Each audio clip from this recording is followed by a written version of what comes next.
Now, obviously, everybody loves the film, everyone. And it has all the elements of a hit: warmth, humor, pathos. And it's just really, it's fun. Your humor is all over it, and it's absolutely wonderful. And of course, the writing, Eduardo, bravo, bravo. All right, here we go.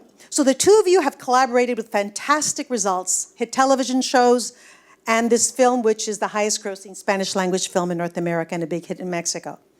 As we've just seen in the film, you clearly have, there's a chemistry, a magic between you. But this film is not your first joint effort. Okay, here we go. How did you two first meet, and what made you decide to work together? You go. Well, I met Eugenio about, 15 years ago. He was looking for writers for a late night talk show that actually didn't happen. But then, eventually he needed writers for his other projects, and, we came up with Eugenio Derbez. And he was the only writer who showed up. I was the only writer who showed up, and he was like, all right, and then that's the magic happens. That's how it happened. Yeah. No, we've been working together for many years, and I love the kind of humor he manages. So we started writing my show that was aired in Mexico and Latin America. And then after many, many years, that I'm going to tell you what happened, how we ended up writing this film. But after many, many years, we decided to start writing a film. But that's going to be, I'll tell you in the next question. The next question. All right, here we go. So, Eugenio, you have such a dynamic career. You've worked as an actor in film, television, and theater, and are a celebrated star in both Mexico and now the U.S. Okay, here's the question. How did you get started in the business, and how are you able to keep making these things happen in so many different areas of the business? Well, I started because my mom was a very famous soap opera actress. She was the drama queen in Mexico. She was like the queen of the soap operas. Silvia Derbez was her name, and I was born in a set, so that's what I started. I've been doing soap operas since I was a kid. All my life. I mean, not as an actor, but as an extra, here, there, everywhere. And I started loving this career because of my mom. So, how did I ended up doing all this? I'm very, very curious about doing whatever. I started doing television, but then I wanted to do films. That was, 13 years ago, more or less? 13 years ago, yeah. And it was weird because nobody trusted me in Mexico. But in the US, of course, nobody.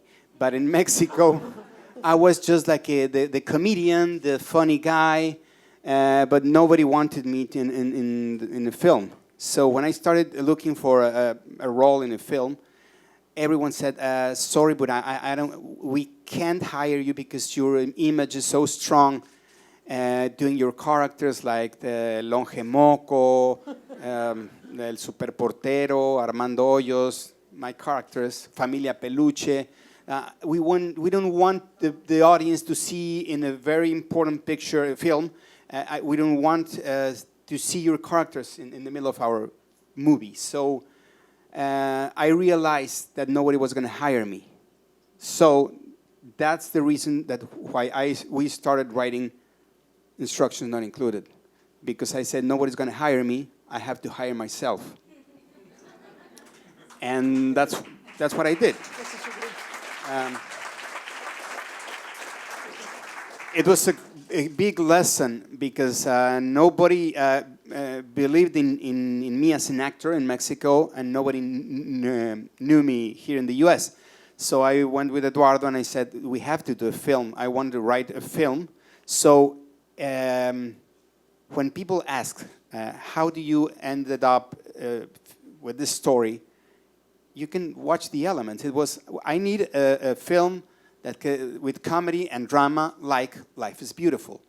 So we said, yeah, let's take some ingredients from Life is Beautiful, from we watched The Champ. We screened a lot of films, and we looked at the films that we loved, and we looked at everything from Amélie, The Bicycle Thief, and also classics from Mexican cinema.